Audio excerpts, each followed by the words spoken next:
Hello and welcome back to Drawlords. Or rather we, hope you had a good new year, as I've got someone new to speaking on this channel here with me to go over some things as we have not posted in a couple months. With me today is my brother and co-creator for the Guildhalls project. He has turned up on the channel before, voicing one of the elves in the elf video. Hello. And he has also done a lot of drawing for various videos across the channel. Today we're just going over lots of the races updates, some updates on the Speculative videos, and then a big update on the Guildhalls game itself and where that's heading. Yeah, what we're thinking and sort of how to theme that game and what it's gonna feel like, and the sort of inspiration that we've taken from various other games. But first, should we talk about the races? Because I think it was kind of like the first sort of big things we did on the channel, and we sort of, I guess, rebranded the channel and took it from just kind of doing D&D stuff to like sort of doing our own thing. Yeah, we decided quite early on that we didn't want humans. That was the start. We wanted our races to not feel human, or kind of be like a little bit more out there. We didn't want the normal fantasy races at all, like your normal human elf, dwarf. Yeah, we wanted them, but we wanted them in a different way. Yeah. And I think we've had mixed success. I think some of them have strayed back towards humanoid. I think especially elf needs some more work to make it a lot more alien, because it has sort of strayed a little bit back towards being a human. But our most humanoid of our races, I would say, is probably dwarves, which was the first one we did, the first video that we had a little bit of success with, that got us sort of hyped to do this. So I think we both have like a passing interest in obviously animals and biology and things like that, and I think the dwarf was kind of like an experiment. Like, you see a lot of these videos about like different life forms that use different, not carbon structures, like silicon life, structure, things like that. And we kind of wanted to do a little bit of that, so we built a lot around like calcium, calcification, and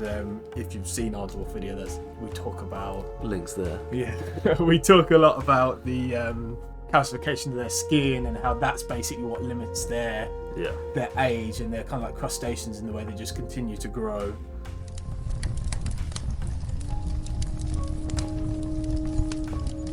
The whole premise of this game is it's more of a survival Guildhall builder RPG, which is why it's called Guildhalls.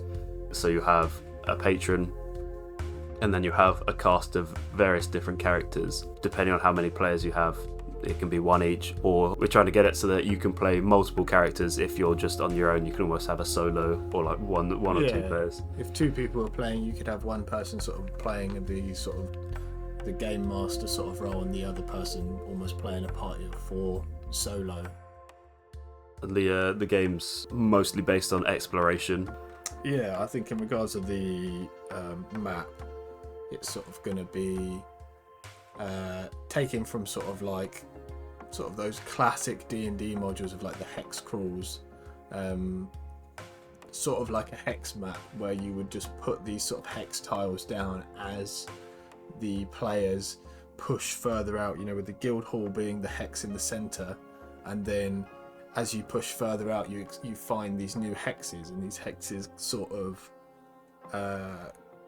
potentially some sort of procedural generation of how they go, or sort of you can get groups of them that exist within sort of like a module, but you might have a group of hexes which are a swamp, for instance, and in that swamp you will have like we called it a wandering patron, Boss. A big boss that's like as strong as the patron of your guild hall. And at sort of later stages of the game you might be able to fight them, but at the beginning of the game you're very much going to be trying to avoid these them, things. And run away. Combat intends to be fairly quick, fairly deadly. I think especially my sort of inspiration for the way I can see combat running is Darkest Dungeon. I know you haven't played Darkest Dungeon, but sort of I've seen you play the sort of the four parties, and sort of the positioning being important.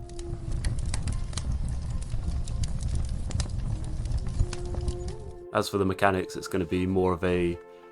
so the character creation itself is all D6, similar to Dungeons and Dragons, but the main dice isn't going to be a D20. We're going to stay away from the larger dice and keep all the modifiers smaller and simpler.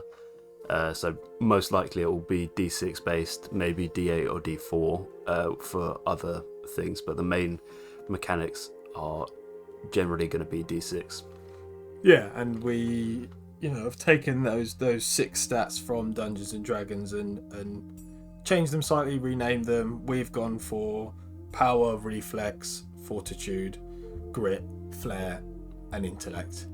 Similar from the strength, dexterity, constitution, wisdom, intelligence, charisma. But we've sort of... I feel with Dungeons and Dragons, the sort of... I'm very happy with the physical stats, but the mental stats, I feel like there's so much weight on charisma. Like, charisma is by far the best of the 3. So where we've renamed them, it's not just because we want different names to Dungeons and Dragons to set ourselves apart. It's more we want to make the stats something slightly different. So you've got grit. If you port it over from D&D, grit's almost a wisdom equivalent, but it doesn't really work how wisdom works. It's basically the mental constitution. That's what grit is. Yeah. Grit is almost like it's your wisdom, but then with your charisma saves. Yeah. So, because I've never understood that, me being able to articulate myself and persuade someone in a conversation, why does that transpire to me just being mentally very strong? So this is like your mental fortitude. Flair is your ability to articulate things and convince people, and I think the other thing we were going to have flair tied to a lot of the rogue-like abilities in the style, in the way that you do things, can almost add to the damage and almost add to the execution of sort of assassin class sort of builds. And then intellect is your mental strength, and I guess how much you know, really. Yeah. It's the mixture of wisdom and intelligence, where wisdom you've got things like medicine and animal handling. It's more how much you know about those stuff instead of how you can apply that. It's all wrapped into intellect instead of being split between 2 core stats. Yeah. And so, as you said, we've simplified down the numbers. If you have a 1 in power, you +1 to your dice roll. You have a +3. You have an intellect of 3, you +3. Really simple, really friendly, and the numbers are deliberately lower, so there's less mental maths and less mental gymnastics.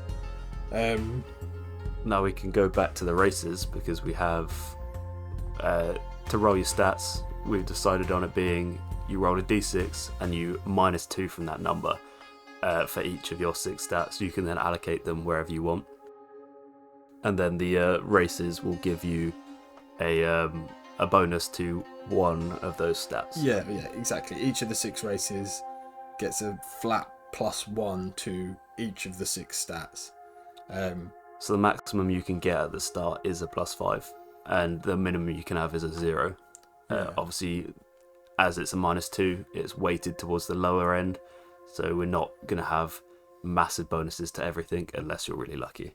Yeah, it's deliberately designed so that you're fragile at the beginning. Yeah. And that is because one of the sort of key parts of Guildhalls is the progression of time. That's why we've done so much like ecology and zoology sort of stuff, because the sort of progression of time is a key mechanic of the game, in a sense of characters are meant to die, but they're also meant to retire. They become non-player characters in your guild and can then help your current player character in ways like, you have that character that's got really high intellect, they're now using that to research new runes, which they can then bestow to your current character, or they're able to be a blacksmith because they had those skills in their adventuring life. They then pass those on to the Guildhall for the remainder of their life. Or if your ranger type character who knows the way around the swamps dies out on a mission, you then lose the knowledge of what's around the swamps because you've got no one back at your Guildhall who knows the maps or anything like that. It was all in their head. So part of the game is, do I want to risk this character going out on this mission, or do I need them to retire so that I can keep the knowledge and skills that they've acquired throughout their lifetime and adventuring career to build the Guildhall itself, or will this mission be beneficial enough if we get it right that outweighs the possible loss of this character? That's a massive part of this game. Basically, the long shot of it is we've got loads of ideas and circulating around. I think in both of our heads these form a really good cohesive game, but whenever we talk about it, it's kind of like you're like, this links to this, that links to this, that links to this. But yeah, things like again, trying to come back to the bloodlines, the dwarf has a lifespan around 250 years. That's a key thing that you need to think about when you're picking this character, because a dwarf lives for 250 years, an orc only lives for 50 years. But then orcs have so many combat benefits over the dwarf. Having basically being a centauroid, they're just so much more physically capable. Yeah, you almost get a second life if you're sort of with the the dethroning of the centauroid point. You still almost watch the orc video if you don't know what we're talking about. Also linked there. You've got some of the other classes that are functionally immortal. They just have very specific requirements to that. 3 of them functionally immortal? Well, yes. Elves are immortal. They're just incredibly fragile. Yeah, there's kind of no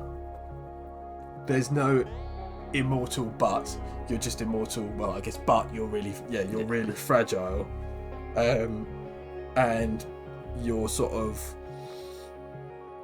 depending on how long lived your elf is, they could have been corrupted and sort of warped by. So elves get immortality, but they are incredibly physically fragile generally, and they're also the most receptive to mutations. They or negative mutations. They're most likely to get mutated in ways they don't want to, and their mind's most likely to get corrupted. They're most likely to go insane. Yeah, which links back to, again, linking back to other things. Like that sort of is the whole sort of concept of our magic system, is the sort of the two sides of it. There's kind of like the middle way, which is conservative, which is how to use the magic system without it affecting you, and then you've got the two ends of the spectrum, one which physically changes you a lot and one which mentally changes you a lot. And then still speaking on immortality, you've got the husks, namely the awakened husks are functionally immortal, but they require memoriam, or magic resource to function, otherwise they rapidly age. So if you were going to time skip your Guildhall forward, which is a very common thing to happen, you'd need to either make sure you had memoriam stores, or that character might die of old age, even though they're immortal, because they don't have this fuel. Again, it's that the idea of a husk is that they're going to be really impactful in that current mission that you're on, but then their longevity is actually quite limited. Exactly, they can't really pass anything onto your Guildhall, so whatever you acquire with them only benefits you in the here and now. It doesn't benefit you anything long term.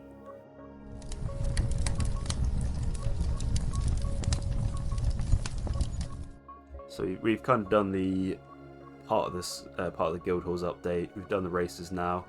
We'll quickly cover the speculative videos. So we've done As we said, we both enjoy speculative zoology, speculative biology, and we wanted to almost explain how it started with explaining how the races got here. The first being figuring out what the passengers actually are, what the orcs actually are, and what the dwarves actually are. So we, through discussion, decided let's start it right from the beginning. So the first video is linked there, or the playlist to those videos is linked there. We then just took it through history, or not through prehistory, from starting from the time of the dinosaurs, like as the dinosaur extinction happened. Basically, the asteroid, that killed off the dinosaurs, ignited atmospheric memoriam, which then kicked evolution into overdrive, as I've said a few times in various videos. Yeah. The intro. So we've then taken that from 65 million years ago, or 66 if we're being specific now, to about 20 million years ago, which is the most recent video we did. Yeah. We're now looking towards bringing it into much more modern day. We're looking at the Ice Age, and when humans evolved, because humans did exist in this world, they just don't exist anymore. Yeah, we need it's a slight suspension of disbelief that we've got all this other stuff going on and humans still evolved in the way they did, but we've tried to keep Africa fairly untouched. So one of the things I guess is maybe lost in these videos, like there are still other animals that existed and exist in our time out there. We're just more covering the unless otherwise unless otherwise mentioned, all of the creatures of Earth do exist in this alternate world. Ones that have been mentioned is the bird population has taken a massive decline, as there are basically massive insects that sort of took over sky niche. a lot of their sky niches, especially across Europe and Asia. Birds have taken a massive decline, and then occasionally we'll mention animals that have evolved differently. So crocodiles, there's a species of crocodile that got involved with the passengers, and that is actually where that we've decided the orcs sort of came from. So they're almost a mix between reptilian and insectoid. They were two organisms. They've become one organism, which has only happened in lichen in our world, in Earth, which is I think moss and algae, and they've basically fused to become one organism, and it's not even a true chimera. I think it's a chimerism. Yeah, and I think it's maybe slightly different, but this speculation isn't there that's basically how the mitochondria. Yes, I know we're talking sort of not subatomic, but we're talking on a molecular structure. But the fact that the mitochondria kind of got absorbed. Works, they were a separate single cell organism. They got absorbed, and now they are one thing. Which is why you still have mitochondrial DNA. We're pushing that to the extreme, and we can take creative liberties. One, because this is fantasy, and two, because memoriam, the whole thing is that it causes mutation, drives mutations to go insane. So the next one of those videos will be the Ice Age. So that's where we're going to get the more big mammals, like things like the mammoths, woolly rhinos, that sort of stuff. But you'll have all of the North American fauna fighting dwarves, or we'll have dwarves having to live through that. You've got in Asia the orcs evolving. I think you did do a video on the conquistadors, didn't you? Yes. And I think we kind of went back because it almost didn't make sense, did it? Because there was no why does this work? Why are these here? So But we are looking for. I'm very much looking forward to getting to sort of how history has changed. How history's changed, and with immortal beings that have knowledge of our world and our future, how they can affect and speed up the progression of. Check out the God of What Will Be video to understand what elves, what happened to so that why they know of our reality as well as their own. Bit of a brain twister that one. Yeah, might need to concentrate on that concentrate on that one. That's one where we barely understood what was going on. We could barely figure it out. That's the point. But yeah, that is the point. And then I guess the speculative things, we enjoy them anyway, but they also have been our best. A lot of them are our best videos. They do the best. You guys seem to enjoy them, so that's why we carry on doing those. And we've sort of worked on the technicalities of how this as a game is going to work in the background, because sometimes that's a bit boring. And if you found the ramble about the mechanics of this game at the beginning boring, then I apologise, but I'm sure there's some people that... You're probably here for some speculative videos and don't know what we're rambling on about. Exactly, and haven't had a video in 2-3 months, but we apologise, and we'll get back on it. New Year's resolutions and all that, we're gonna smash it this year. Our last thing that we sort of talking about the Guildhall mechanics. Sorry if you're here for speculative, but just want to get this out here. There will be a speculative video posted at the same time, so you can go watch that if you want. Big claims. There will be.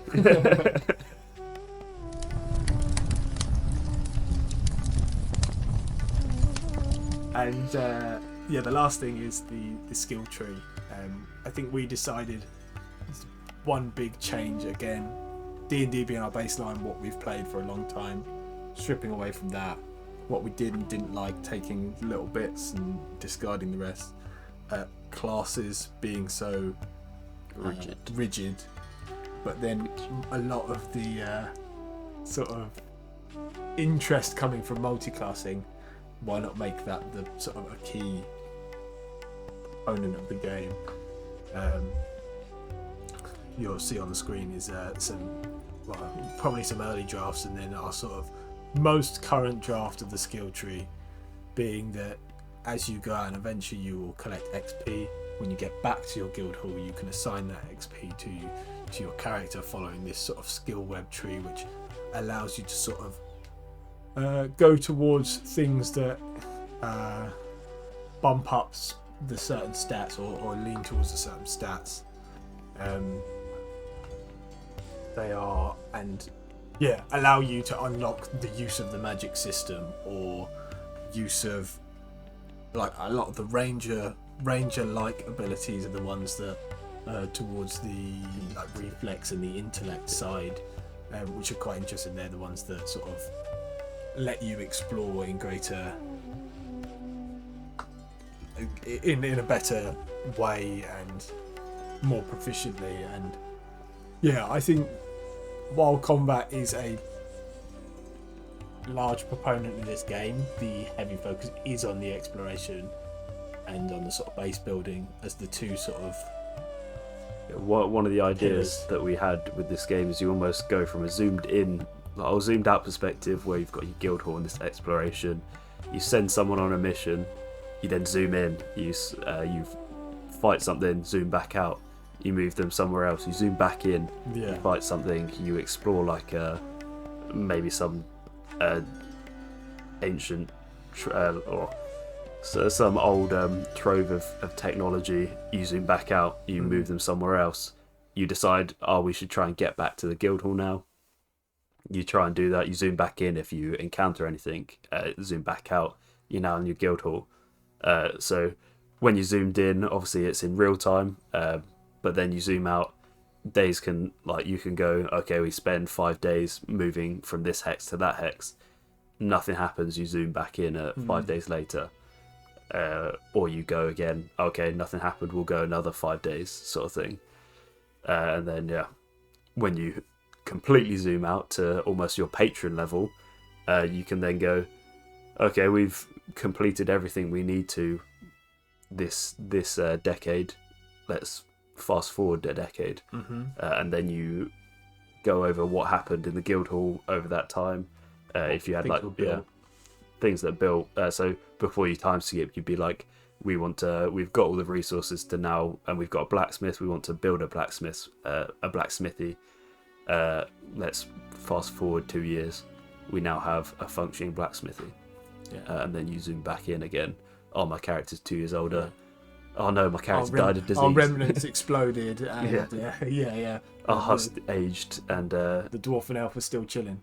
Yeah, and then this guy that isn't an adventurer anymore has died of a disease. We now don't have a farmer. What are we going to do? And that's where the sort of interest of this game comes from. Is where it's always sort of changing, always trying to grow your guild hall. Just to mention a few other things that brought us in for inspiration. We really like Civilization, the Civ games.